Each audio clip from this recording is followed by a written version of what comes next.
Muy bien, continuamos entonces con nuestro siguiente panel, financiación y viabilidad, proyectos de hidrógeno y eficiencia energética en Colombia. Para eso yo quiero invitar al escenario a Sergio Marín, líder de hidrógeno del Fondo de Energías No Convencionales, a Dorian de Kermadec, Head of Clean Tech Advisor and Low Carbon Transition for Oil and Gas Sector de BBVA, y a Francisco Barba, gerente financiero de energías de la transición de Copetrol. A Francisco Lozano, presidente de la Financiera de Desarrollo Nacional, quien será el encargado de moderar este panel.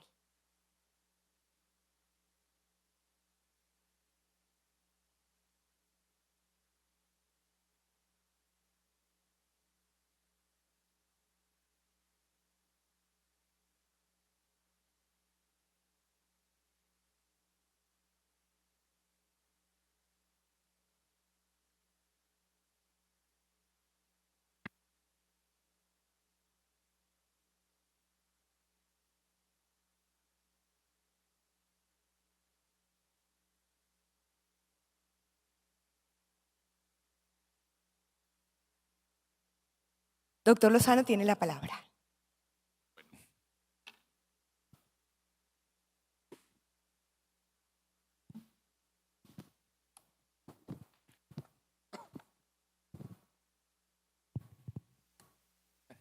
Aló. Listo. Bueno, primero que todo, muchas gracias a quienes nos invitaron a participar de este panel. Muchas gracias a quienes están todavía en el auditorio y muchas gracias a mis compañeros de panel. El tema del hidrógeno es un tema que nos tiene con mucha incertidumbre. Yo he estado leyendo recientemente algún libro donde dice que si queremos hacer la transición en los tiempos que tenemos, el hidrógeno no va a llegar. Hoy en el video que nos mandó Luz Estela nos decía que los costos de capital estaban subiendo, cosa que yo no conozco.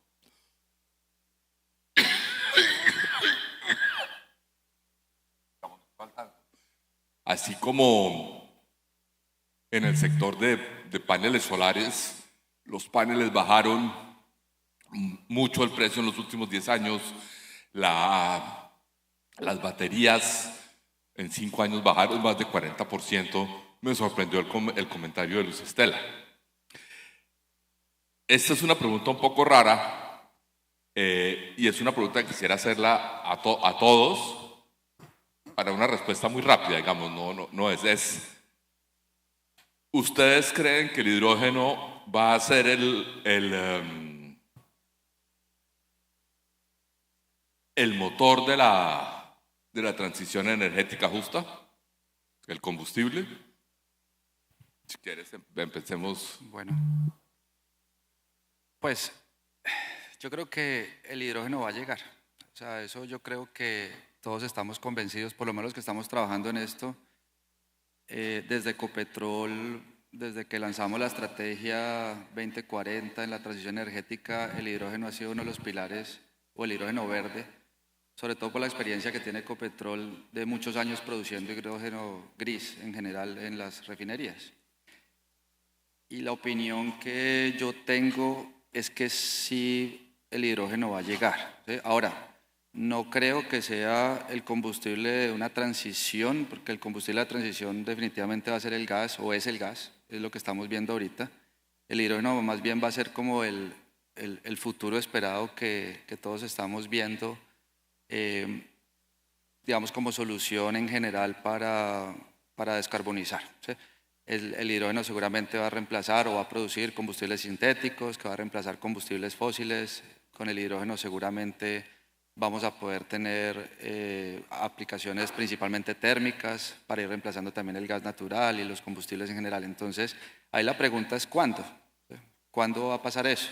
Todavía estamos viendo que comercialmente no es ya. Eso es lo que estamos viendo ahorita. Y los esfuerzos están en crear capacidades, estar listos. El potencial que tiene Colombia para esto es muy alto. Y pues si no estamos listos nosotros, pues no vamos a tener una boleta en esa fiesta, pues. Dorian. Gracias y muchas gracias por la invitación a Andy Naturgas en este evento, a mi BBVA. Entonces, a lo mejor una visión un poco pues, bancaria y europea también del hidrógeno, ¿no? Nosotros, el hidrógeno, también creemos que va a llegar, de hecho estamos en ello, vemos sus proyectos avanzar y muchos proyectos, pero el hidrógeno desde nuestro punto de vista, primero es un feedstock. Es a día de hoy un feedstock. Hay una demanda muy importante a nivel mundial de hidrógeno para el refino, para los fertilizantes, un poco para el acero, para también la industria química. Y eso va a seguir. Y creemos que primero el hidrógeno verde o renovable, o como lo llamemos, tiene que ir a descarbonizar estos usos. Creemos que los nuevos usos de hidrógeno serán como feedstock para producir efectivamente combustibles verdes, ¿no?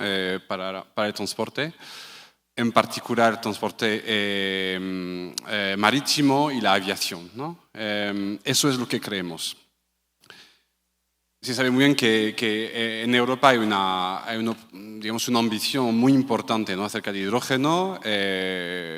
Creemos incluso que a lo mejor los gobiernos de la Unión Europea se han pasado un poco, es decir, que en el pánico de la guerra en Ucrania cuando empezó, pues se redactó este REPowerEU que fijaba como objetivo alcanzar unos 20 millones de hidrógeno, ¿no? Verde en 2030, 10 millones producidos en Europa, 10 millones importados, 10 millones de toneladas, estoy mencionando, ¿vale? Eso significa solamente en Europa pues 100 gigavatios de electrólisis instalada. No creemos que eso pase.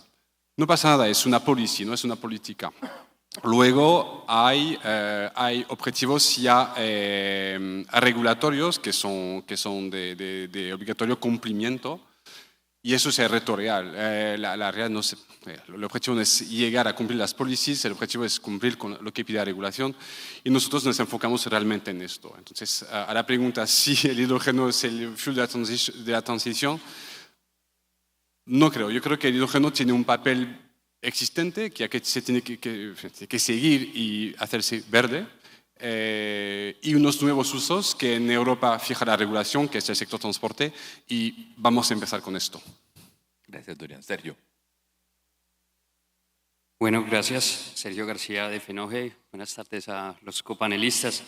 Muy en línea en lo que mencionan ustedes, en que, digamos, el hidrógeno no es la fórmula secreta, ¿cierto? Ni el santo grial de la transición energética justa. Esto es un montón de diferentes componentes de una gran receta para lograr pues esos objetivos de descarbonización y de tener pues una matriz más limpia en general.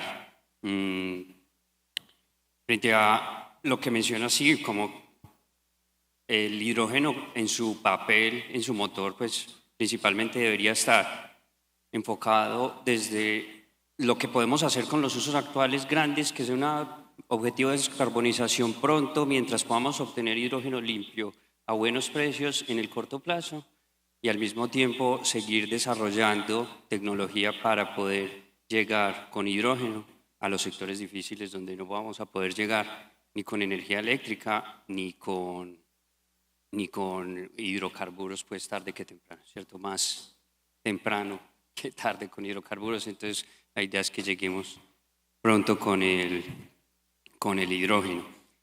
Y pues digamos que desde Fenoge así lo vemos, en Fenoge, que es el Fondo de Energías No Convencionales y Gestión Eficiente de la Energía, lo vemos como uno de los diferentes componentes que debemos usar para los objetivos de transición y de descarbonización.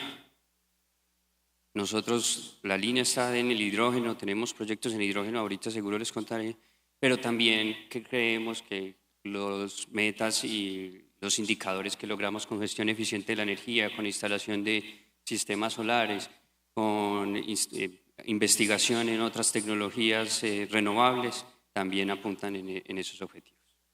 Gracias, Sergio. Ricardo, ¿ustedes cómo lo ven desde el BID? Pues Invest.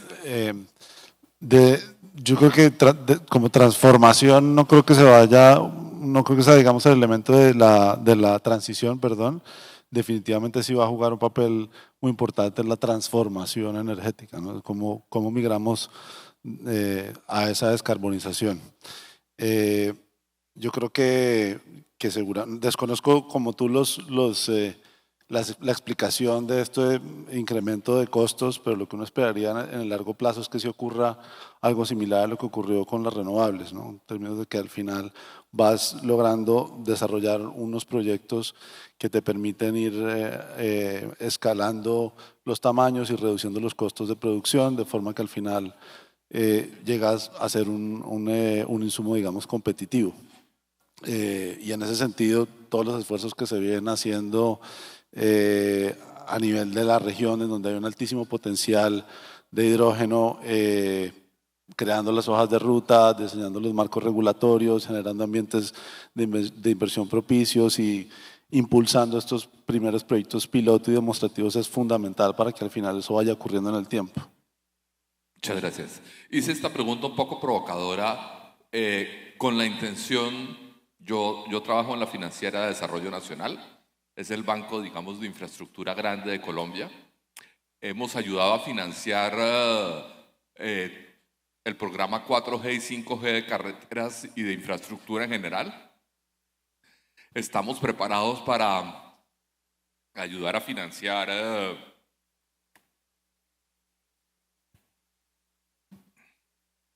hemos diseñado productos y estamos preparados para ayudar a financiar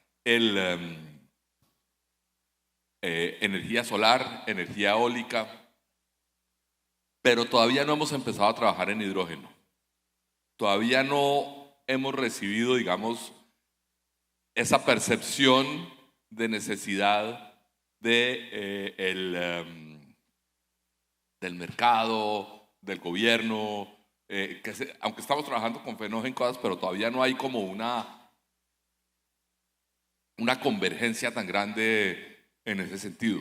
Entonces, Dorian, la pregunta para ti es, ¿cómo ven los mercados internacionales en términos de financiar el hidrógeno? Bueno, puedo hablar mucho tiempo de eso, así que me cortas y... Bueno, la intención está claramente, tanto a nivel deuda, es decir, los bancos comerciales como BBVA estamos deseando financiar proyectos de hidrógeno porque es una oportunidad también para nosotros de negocio muy importante, muy interesante.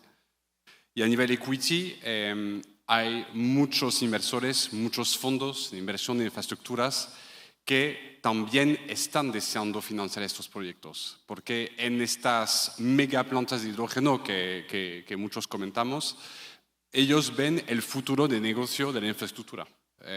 Hablo de los grandes fondos que ya llevan décadas invirtiendo en redes eléctricas, en redes de gas, en infraestructuras reguladas, luego invirtiendo en renovables, es decir, todos estos negocios de mucho CAPEX y con ingresos garantizados, ¿no? Que les permiten realmente colocar los fondos que van acumulando. Ellos lo ven, entonces la intención está claramente. ¿Qué pasa? ¿Por qué entonces eso no arranca y por qué no? Lo que pasa es que los proyectos no están todavía, los proyectos no están listos para recibir estos fondos. Estos proyectos básicamente, estamos hablando de un negocio nuevo, muy complejo técnicamente, que está lejos de estar maduro y básicamente los proyectos no son bancables. Ese es el problema. Ni para deuda, ni para equity, que al final son los mismos criterios, ¿no? Y entonces, ¿qué significa bancable? Porque muchas veces la simplificación básica en el sector es, mira, tengo un off-taker, soy bancable. No, el off-taker es la puerta de entrada hacia la bancabilidad, ¿vale? Una vez que ya tienes un off-taker, digamos, es cuando ya podemos empezar a hablar de bancabilidad. La bancabilidad concretamente para nosotros, para un inversor de equity, ¿qué es? Es que tú coges tu modelo financiero, ¿vale? Que tiene todas sus líneas de costes, ingresos, todo, y un proyecto para ser bancable, todas estas líneas tienen que ser documentadas.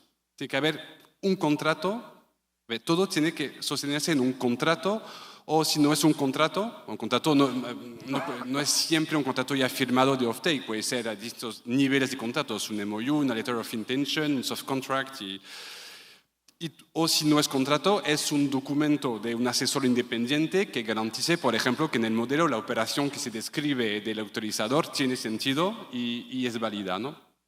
Y la bancabilidad es esto. Y hay muy pocos proyectos a día de hoy en el mundo que han llegado a esto. Nosotros justo estamos trabajando, se lo hablo en vivo, porque estamos a punto de cerrar lo que va a ser, yo creo, el primer Project Finance en España y en el sur de Europa, de un proyecto de hidrógeno, 10 megawatts, un ejercicio, y ha sido tremendo conseguirlo, ¿vale? Estamos a punto, pero eso, decir que el dinero está, no hay ningún problema, lo que falta es el nivel de... lo que es el nivel de madurez de los proyectos.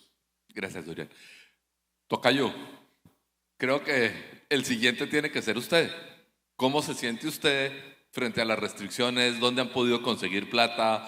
¿Cómo siente usted que las políticas públicas los pueden apoyar a sacar adelante estos proyectos?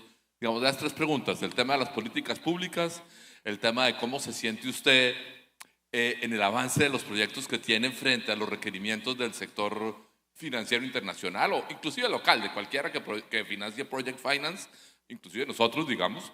Y tercero, ¿cómo se han financiado hasta ahora? Vale. Yo creo que puedo arrancar primero por la última pregunta. Ecopetrol típicamente no ha sido una empresa que haga Project Finance.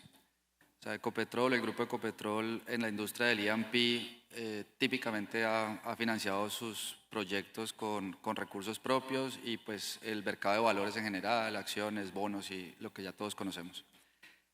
Cuando Ecopetrol decidió entrar en el mundo de la transición y de los renovables, sí estableció una premisa de hacerlo de la forma que el mercado lo hace y estamos entrando en eso. La adquisición de ISA trajo al grupo alguna experiencia en Project Finance, no en Colombia, curiosamente fuera de Colombia, en un tipo de estructuras que son fácilmente bancables en términos generales, porque el mundo de la transmisión, digamos que ya está inventado, y estamos trayendo eso a la mesa para poder arrancar con nuestros proyectos en estructuras de tipo Project Finance, y claramente todos los actores y sobre todo, por ejemplo, la FDN que tiene tanta experiencia ahorita en Colombia en Project Finance en pesos, ayuda mucho a esta tarea. Entonces, yendo por pasos, entrando primero en el mundo de proyectos de generación eólica, digamos, o solar, ahí estamos dando los primeros pasos en estructuras de tipo Project Finance y pues vemos que con alta capacidad que podemos cerrar transacciones hasta el mundo de la generación de energía.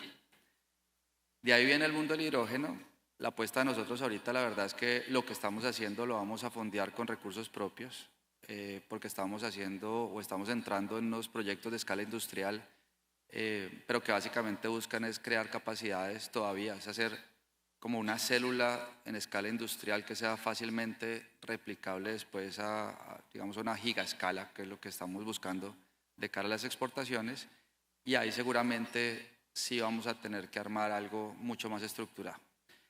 Entonces ahí lo que estamos viendo es, al final la ecuación pues pareciera muy similar al mundo de los renovables, porque de todas maneras 70% del problema es el renovable, que eso ya está inventado y ya lo conocemos. Desde el punto de vista tecnológico, creemos que de aquí a que se dispare eso, seguramente ya los bancos van a ir entendiendo mucho más la tecnología y se van a sentir más cómodos con el riesgo tecnológico. Son elementos de todas maneras que son pasivos, que no deberían generar, digamos, unos problemas complicados de cara a la tecnología o a eso. Entonces uno ve que si se soluciona el problema de los off-takers, de los contratos, de los HPAs de largo plazo, que le den tranquilidad a los bancos, porque el mundo de las ventas del hidrógeno hoy en día es de corto plazo. Estamos hablando que hoy en día el hidrógeno gris se vende en contratos de 3 años, indexados al Henry Hub. Y esto es un cambio de paradigma fuerte porque tenemos que comenzar a vender contratos de 20 años indexados a IPP o cosas de ese tipo. Entonces, si esto evoluciona, si vamos por ahí, yo pienso que el Project Finance es viable. Nosotros hemos sondeado todos los bancos y en general están muy abiertos a entrar, sobre todo quieren poner su primera bandera y sacar su muñequito con el Project Finance de hidrógeno y ahí vamos, ¿sí? Ahora, volviendo, digamos, a políticas públicas, yo creo que la ley 1715 le da un empujón a todo, no solamente el hidrógeno, sino en general a los renovables en Colombia. Ahí hay unos detalles que toca comenzar como a ver cómo se ajustan.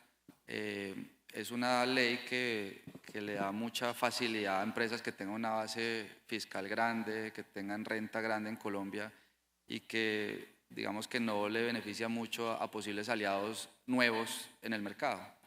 Y como esto está muy de juntarse para hacer, porque necesitamos partners, gente que quiere invertir acá también, pues ahí yo creo que sí toca hacer algo en relación a extender algunos beneficios para que se puedan compartir o para que puedan, digamos, crecer. Ahora, si uno mira la ley 1715 Colombia en el mundo del hidrógeno puntual, los cálculos a nosotros nos dan que eso ayuda en $1 por kilogramo, más o menos. Y si uno lo compara con el IRA de Estados Unidos, que puede llegar hasta $3, pues ahí sí estamos como en un diferencial importante en términos de competitividad de cara a unas posibles exportaciones. Ahora, uno cree, o la expectativa de nosotros es que va a haber un mercado tan grande que va a haber para todos. Entonces, seguramente va a haber un momento donde nosotros vamos a estar a la altura de los jugadores internacionales y vamos a poder exportar hidrógeno, así como ya pasamos de exportar banano, de exportar café, exportar petróleo, pues el hidrógeno seguramente va a ser nuestro combustible en el futuro para exportar. Entonces, por ahí estamos viendo la cosa. Listo, gracias. Yo quiero hacer una pregunta súper rápida, Dorian. ¿Cómo están viendo ustedes, y esto es más para los financieros, es más curiosidad mía, cómo están viendo ustedes créditos de esto a más largo plazo con lo que está pasando con Basilea? Las reglas de Basilea que cada vez lleva a los bancos a dar créditos más cortos. Bueno, eso es un tema que realmente no nos preocupa, que no se ha preocupado en absoluto. Es decir, que a día de hoy lo que estamos contemplando para financiar hidrógeno, digamos, es un dimensionamiento de deuda lo más clásico, depende del EBITDA, depende de los cash flows y del grado de, ¿cómo se dice en español? Cobertura, básicamente, vamos, como tradicional, eso no nos preocupa. Ok, gracias. Sergio, ¿cuál es la apuesta? ¿Cuáles son las iniciativas que han tenido ustedes desde el FENOGE para, digamos, un poco en línea con lo que dice Sergio, se desarrollen los proyectos e inclusive las políticas públicas y los incentivos? ¿Cuál es la apuesta y qué es lo que las iniciativas que están haciendo desde el FENOGE? Sí, nosotros nos quedamos con la ley 1715, como mencionabas, pero digamos que efectivamente cuando pudimos empezar a trabajar con hidrógeno es con la 2099, cuando se incluye dentro de las definiciones de energía no convencional el hidrógeno verde y azul. A partir de ahí, hace un poco más de 2 años, digamos, empezamos ya como a meternos en el cuento, a revisar qué proyectos podíamos tener en materia de hidrógeno y sacamos una convocatoria en su momento que buscaba financiar estudios de factibilidad y prefactibilidad. Se hizo una convocatoria grande y se priorizaron algunas iniciativas, sin embargo, en el momento se decidió reestructurar el alcance de la iniciativa y mejor planteamos en conjunto con lo que era en su momento la Mesa Técnica de Hidrógeno liderada por el Ministerio de Minas y Energías, un estudio para determinar el potencial de producción de hidrógeno a partir de PCH y biomasa. Esta mañana lo mencionaron en un panel también, creo que Promigas, que se habla mucho de la producción de hidrógeno a partir de solar y eólica y en realidad hay muchas otras fuentes de energía renovable que todavía hay que investigar y que tienen mucho potencial. Y así lo hemos visto, el estudio pues, tuvo resultados muy chéveres en ambas tecnologías, sobre todo en biomasa, en todo el país. y igual pues se analizó el tema de las PCH. Después de esta consultoría, bueno, y para los que quieran está publicada en FENOGE, le hemos dado pues difusión y en la página web, los documentos son públicos. También somos cofinanciadores del proyecto de bus de hidrógeno en la ciudad de Bogotá con Ecopetrol y el aliado Juanalca. También hemos trabajado de la mano con Cooperación Internacional, con el BID y el Banco Mundial, para financiar estudios de factibilidad y prefactibilidad. Al momento ya llevamos 3 estudios financiados, 2 a través del Banco Mundial y 1 a través del BID. Los estudios, digamos, han sido muy provechosos para los beneficiarios. Los beneficiarios han quedado muy contentos. Esta mañana incluso pues, le mencionaba uno de los proyectos que el beneficiario es Monómeros. Pero nosotros tratamos de que el conocimiento no quedara solo para el beneficiario final, como que aquí se logra tener muy buena información para el resto de interesados en participar en el sector del hidrógeno y como lo han mencionado durante todo el Congreso, es tratar de salir adelante como país en los proyectos de hidrógeno, no de uno solo. Entonces, en la construcción de estos estudios de prefactibilidad hicimos como las solicitudes de FENOGE como, digamos, gobierno y como para tener interés en el desarrollo general de la economía del hidrógeno, que si podían sacar un estudio o un documento resumen de los resultados principales de ambos estudios, garantizando pues que no se comprometiera la información como privilegiada del beneficiario y que lo pudieran publicar, y así fue. El documento se publicó para Monómeros, pues el relacionado con la consultoría de Monómeros la semana pasada, es público también, está colgado en las redes de FENOGE. Creo que ha tenido también muy buena acogida, hay resultados muy interesantes, resultados aquí para la costa caribe, en temas de logística, en temas de necesidades energéticas. Entonces creo que, digamos, estos estudios, aunque lo que hemos buscado es beneficiar a una empresa, a un promotor en particular, le pueda generar diferentes señales a todo el ecosistema. Y ahorita tenemos una cooperación técnica con el BID, en donde esperamos financiar también al menos 5 estudios de prefactibilidad para beneficiarios particulares y 2 estudios a nivel conceptual, digamos, para seguir investigando y analizando qué son los requerimientos, las restricciones y cómo viabilizarlas en Colombia en temas de hidrógeno. Espero que nos contraten alguno. Una pequeña propaganda. Ricardo, estando usted en el BID, creo que es necesario preguntarle tanto por el lado financiero como por el lado de cómo ven ustedes a Colombia dentro de Latinoamérica, tanto en potencial, tanto en qué debemos aprender de otros países, y por el lado financiero, un poquito atada a la pregunta que le hice a Dorian, es ¿qué mecanismos o qué productos financieros, creativos, cree usted que se van a necesitar para poder desarrollar el hidrógeno? Bueno, sobre lo primero, pues Colombia tiene un altísimo potencial por todo el recurso renovable, no convencional, solar, eólico que tiene. Sin duda que es uno de los países que puede ser potencia en la región en este tema. En relación con modelos, digamos, realmente hay que comprender un poco la etapa en la que está el hidrógeno todavía. El hidrógeno de bajas emisiones pues está en una etapa temprana, como se ha discutido en general. Y en ese sentido, lo que hay hoy en día son proyectos piloto y quizá proyectos demostrativos,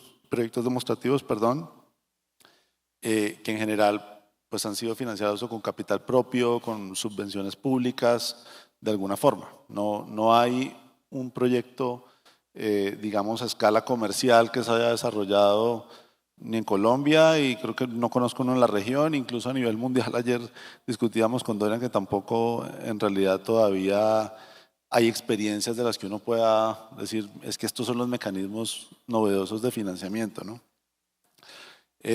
Ahora, entendiendo eso, si hay un pipeline de proyectos ya a escala comercial, que todavía no están en el punto de bancabilidad y parte de lo que, por ejemplo, los bancos de desarrollo como nosotros están haciendo, está tratando de ayudar a empujar que se cierren, digamos, esas brechas de bancabilidad para ahí sí hablar de financiamiento de proyectos. Entonces, hablando de mecanismos específicamente o hacia dónde debiera moverse esto,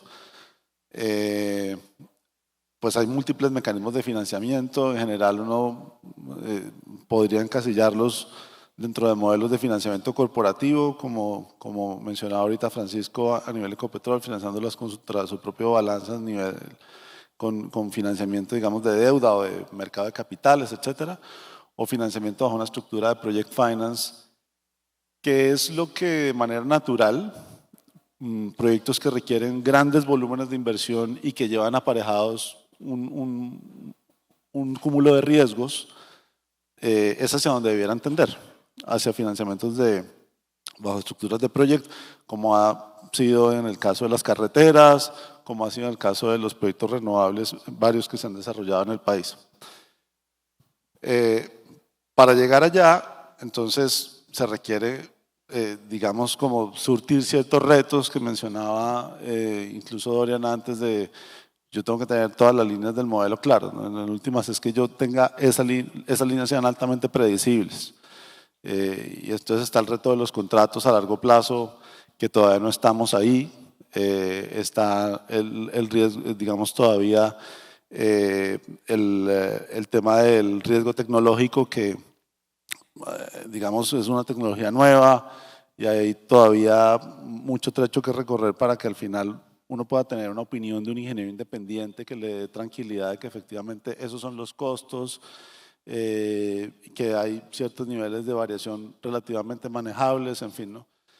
Pero surtiendo esos retos, pues ya tenemos como el paquete de alternativas que uno usualmente tendría para un proyecto, por ejemplo, de renovable no convencional. Entonces ahí tenemos, digamos, seguramente los primeros proyectos van a ser muy importantes, recursos concesionales que ayuden, digamos, a cubrir parte del gap que hoy se tiene por lo que comentábamos de precios, ¿cierto? Va a ser difícil que haya disposición de los off-takers a firmar contratos a largo plazo. Entonces, si yo tengo un contrato, no sé, a 10 años, pero necesito llevarlo a 15, ¿qué tanto realmente yo puedo conseguir que esa cola de financiamiento de 10 a 15 la pueda tomar con recursos blended? Eso lo hemos hecho, por ejemplo, en renovables, en donde, como tú decías antes, dada la restricción que cada vez más tiene la banca de financiar a muy largo plazo, entonces la banca comercial va a un plazo y conseguimos con blended ir un poco más allá para cubrir esos gaps, ¿no? Entonces, en los primeros proyectos, ese uso de esa herramienta seguramente va a ser muy, muy útil en la medida en que los proyectos vayan alcanzando, digamos, competitividad por sí mismos. Ya podemos hablar de créditos ligados a indicadores de sostenibilidad, podemos hablar de bonos verdes y hay, digamos, cada vez más apetito en el mercado de inversionistas que le dan una importancia a estos temas y que incluso te permiten tener algunas primas, no muy grandes, pero algunas primas en términos de costo, ¿no? De financiamiento. Gracias, Ricardo. Quiero volver a hacerle una pregunta.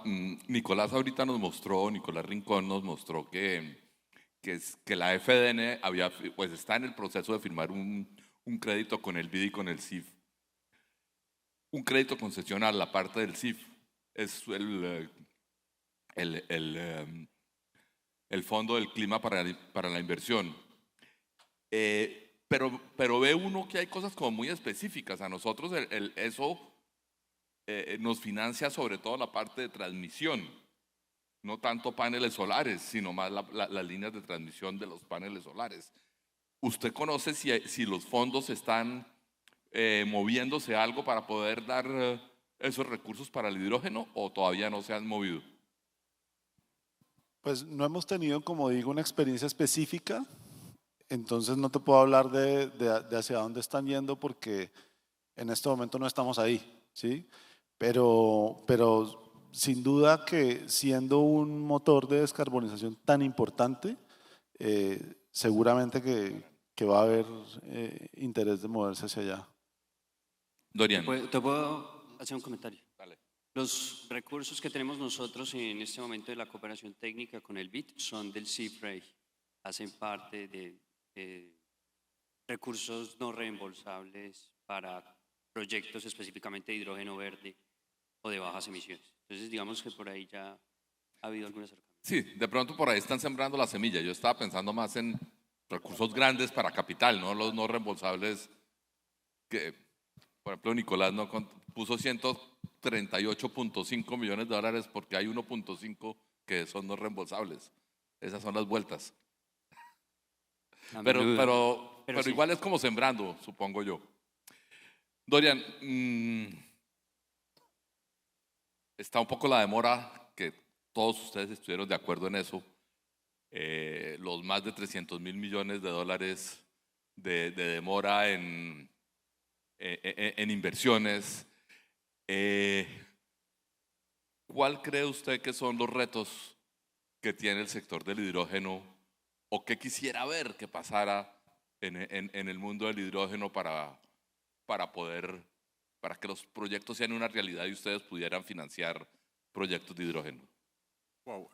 Bueno, a ver, este déficit de inversión, ¿no?, para llegar a 2030, es un poco lo que decía antes, es que estas metas políticas que se han fijado, sobre todo en la Unión Europea, pero ya no sé si hay un país en el mundo que ya no tiene una hoja de ruta, ¿no?, de hidrógeno para 2030 con unos objetivos un poco delirantes, ¿no? Bueno, lo que hace falta básicamente es trabajar mucho, muchísimo. Entonces, claro, luego nos dicen, pues la banca no hace nada, estáis esperando a que los proyectos estén listos para financiar. No, trabajamos mucho también con nuestros clientes en esto. A ver, yo básicamente me dedico a esto, es mi trabajo dentro de BBVA, es acompañar a los clientes en justo lo que decía antes, construir la bancabilidad de sus proyectos, ir en estos modelos financieros línea por línea, a ver qué podemos hacer para mejorar esto, para que yo básicamente en algún momento sea capaz de ir a mi comité de riesgo dentro del banco para que eso funcione, ¿no? Y eso es lo que hay que hacer. Yo creo que es un trabajo conjunto de todo el mundo, de los fabricantes de electrolizadores que están con este juego de huevo y la gallina, ¿no?, que tienen que hacer scale-up de sus fábricas de electrolizadores, pero que como no tienen los pedidos no los hacen. De los EPCistas que tienen también que encontrar una forma de proponer a sus clientes contratos aceptables a nivel de riesgo, a nivel de garantías, a nivel de performance para llevar a cabo los proyectos.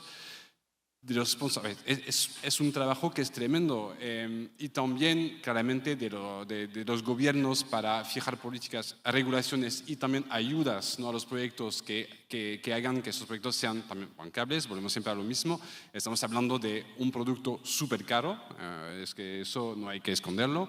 El hidrógeno verde, en el mejor caso con conexión renovable directa, estamos hablando en el mejor caso en Europa de 5 euros por kilogramo. Si es a través de PPAs que hay que pagar la red, nos acercamos a los 7 euros el kilo, y eso no lo paga nadie, ¿vale? Entonces, sin subsidios, eso no va a llegar. Entonces, es un trabajo de, digamos, todo el sector en su conjunto para llegar. Queda mucho trabajo, pero yo creo que vamos a llegar. No al ritmo que han fijado las políticas, las policies, ¿no?, que todo el mundo se ha vuelto un poco loco, ¿no?, en cuanto a 2030 qué vamos a hacer. Pero estos objetivos los cumpliremos más tarde, con mucho trabajo, pero llegaremos. Gracias, Dorian. Tocayo, ¿cuáles han sido las principales barreras? No hacia atrás, sino hacia adelante. ¿Cuáles son sus retos? Bueno, ahí hay de todo, ¿no? Entonces, hay retos técnicos fuertes.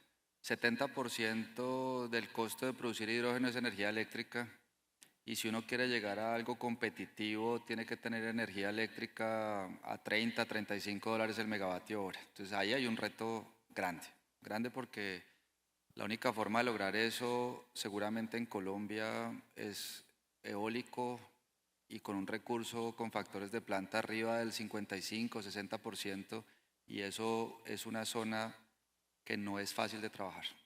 Entonces, retos de técnicos, comunidades, licencias, todo lo que ya conocemos, digamos, de los retos para poder producir energía eléctrica barata.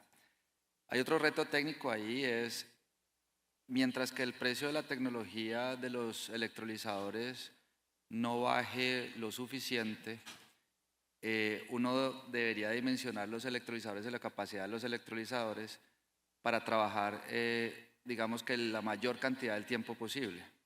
Y eso lleva a que se necesiten baterías, o se necesite red, o se necesite otro tipo de fuente de energía, y eso vuelve más caro también el hidrógeno.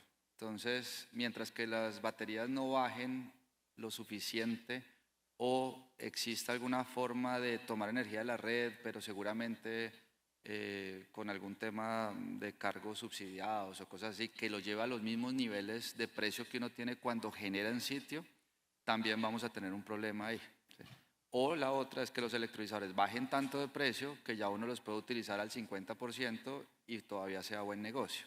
Entonces, técnicamente, ahí hay unos retos para llegar a los precios objetivos que está planteando el mercado ahorita, que es un mercado que habla que hay un precio objetivo y eso, pero que las licitaciones en general o los procesos para comprar en firme tampoco es que sean tan masivos. ¿Sí? Entonces existe algo por ahí de H2 Global y existe algo por ahí en Asia, pero son como temas puntuales pequeños que todavía no han sido masificados, porque de hecho tampoco es que tengan toda la infraestructura ya para, digamos, que craquear el amonio y volver hidrógeno y las hidrogeneras. O sea, falta mucha infraestructura de todas maneras. Entonces nosotros como país productor todavía necesitamos que la demanda se desarrolle, que genere infraestructura al otro lado, que podamos, digamos, que llevar el hidrógeno en forma de amoníaco o metanol, lo que se nos ocurra, hasta allá, pero del lado de acá falta mucho todavía para bajar el precio y llegar a unos niveles que sean como aceptables para el mercado. Entonces, por ahí es como lo más fuerte. Yo siento que la parte financiera se parece mucho al mundo de las energías renovables, y seguramente el mercado financiero se va a adaptar a eso rápidamente. O sea, es que la tecnología no es nueva tampoco. ¿Sí? O sea, los electrolizadores existen hace mucho tiempo.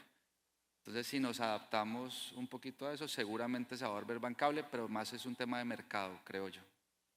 Gracias. Sergio, la ANI fue muy exitosa sacando las carreteras por APPs. ¿Ustedes cómo ven ese mecanismo?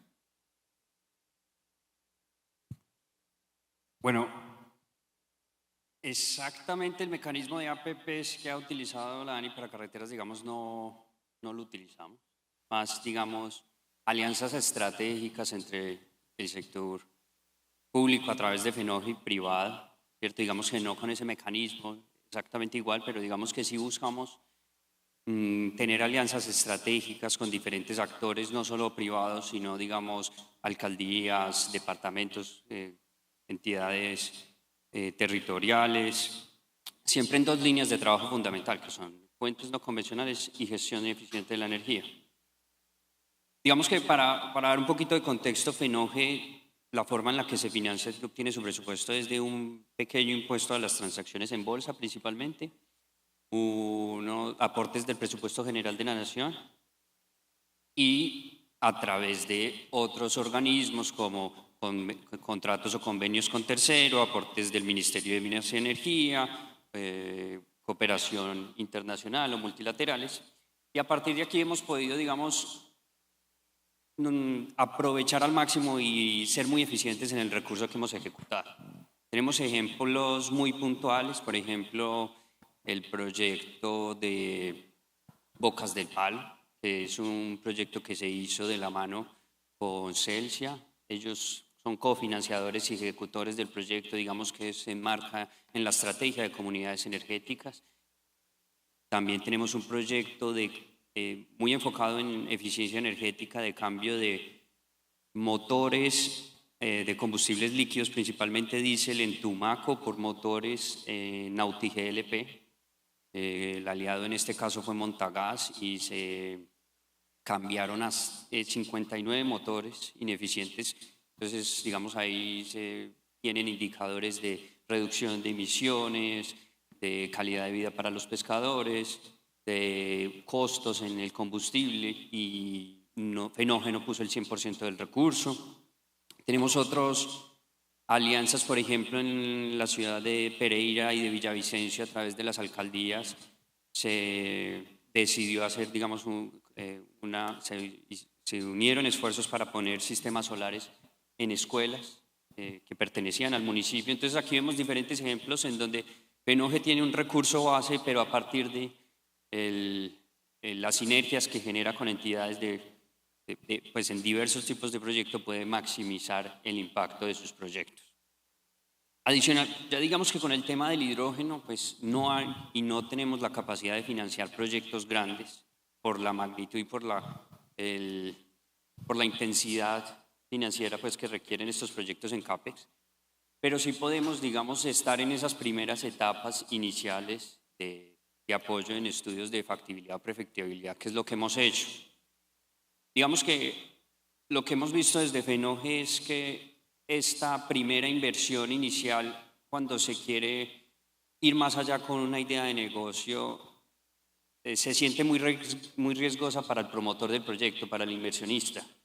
Así sea una inversión de 50.000, 100.000, 150.000 dólares, es un capital importante que muchas veces el inversionista no quiere, digamos, poner sobre la mesa sabiendo que hay una alta posibilidad de que los negocios, el caso de negocio al final no cierre. Entonces digamos que cuando FENOGE puede decir apoyamos en esta etapa temprana, se mitiga el riesgo inicial, pues estamos fomentando que digamos, ir un paso más allá con estos proyectos.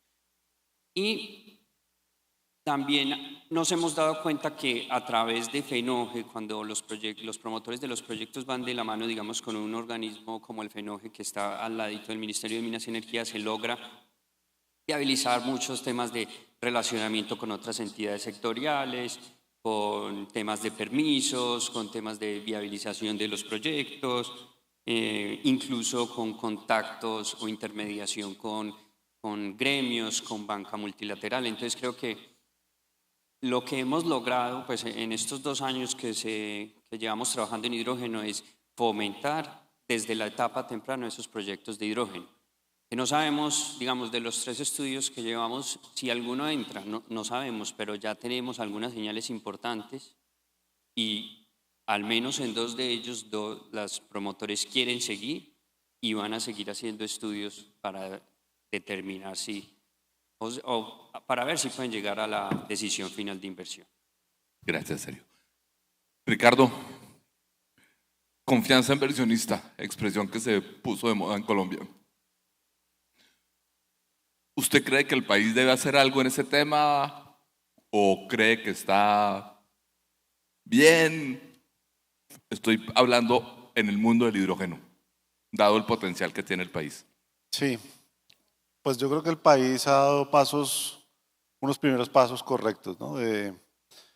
La generación de la hoja de ruta, la ley de transición.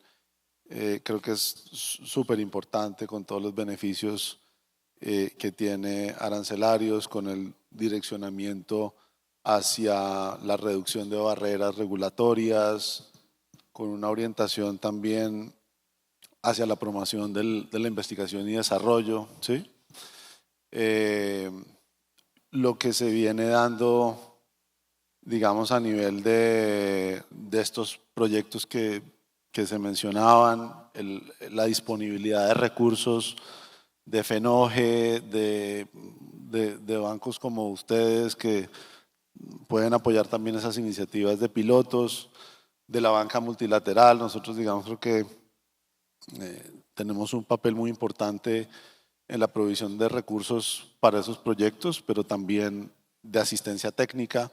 Entonces creo que todos esos elementos ayudan a que haya un ambiente que hace que se estén gestando estos proyectos primeros de pilotos y demostrativos, ¿no? Entonces, ¿qué es importante? Mantener ese ecosistema saludable, un ambiente de inversión saludable con un complemento a la regulación que ya existe, desarrollando esas regulaciones más específicas a nivel de toda la cadena de valor del hidrógeno. En la medida, o sea, sería ideal que, por ejemplo, también los beneficios fiscales, como se había dicho en algunas de las charlas anteriores, se extendieran a las cadenas finales, ¿no? a los derivados, que es al final lo que hace que estos proyectos de hidrógeno también se ayuden a viabilizarse de alguna manera en ese sentido, ¿no? Que en ese desarrollo, digamos, de regulación específica también es muy importante todo lo que se mencionaba sobre el desarrollo de estándares técnicos, de los niveles de los temas de permisología, de los requisitos específicos ambientales para los distintos procesos. O sea, hay un montón de tareas por hacer por la etapa temprana en la que está esto, ¿no? Entonces, continuar esa labor es muy importante. Avanzar en esos temas de los sandbox regulatorios que se mencionaban en la charla anterior. Todos esos temas creo que son fundamentales para que al final se sigan materializando estas inversiones, y en la medida en que estos proyectos vayan saliendo, seguramente que también va a dar confianza para que nuevas inversiones más ambiciosas se vayan materializando. Gracias, Ricardo. Tocayo, 30 segundos. Una o dos ideas que usted quiere que se quede en la cabeza de las personas del auditorio. Básicamente el hidrógeno sí es, y Ecopetrol está 100% comprometido con esto. Gracias. Dorian. Que los asistentes sepan que el sector bancario, la banca comercial, está para financiar, pero los proyectos todavía no están, pero que también estamos para hacer que estos proyectos sean bancables, y en esto trabajamos con ustedes cuando quieran. Sergio. Yo diría que tenemos que fortalecer y seguir fortaleciendo las alianzas entre el sector público y privado para que podamos sacar adelante estos proyectos de hidrógeno y todo el ecosistema en el país. Ricardo. El Grupo BID está completamente comprometido con el impulso de esta iniciativa en Colombia y la región. En Colombia en particular, el banco ha apoyado el desarrollo de la hoja de ruta, muchas iniciativas públicas de fondeo a través de FENOGE, a través de lo que tú mencionabas antes del propio crédito con la FDN. A nivel del sector privado, BID Invest viene apoyando varios proyectos piloto. En la región estamos trabajando, como les decía antes, en un proyecto que ya tiene escala comercial, ayudándole a llegar a ese punto de bancabilidad, y creo que eso podemos ser un aliado estratégico para impulsar este sector y el desarrollo de los proyectos. Bueno, muchas gracias. Pues yo ya no voy a hacer resumen porque las conclusiones las dieron ellos mismos, los puntos más importantes. Muchas gracias. Muchas gracias. Muchas gracias. Muchas gracias, doctor Lozano, y también a todos los participantes de este panel. Quiero invitarlos a ver el siguiente video.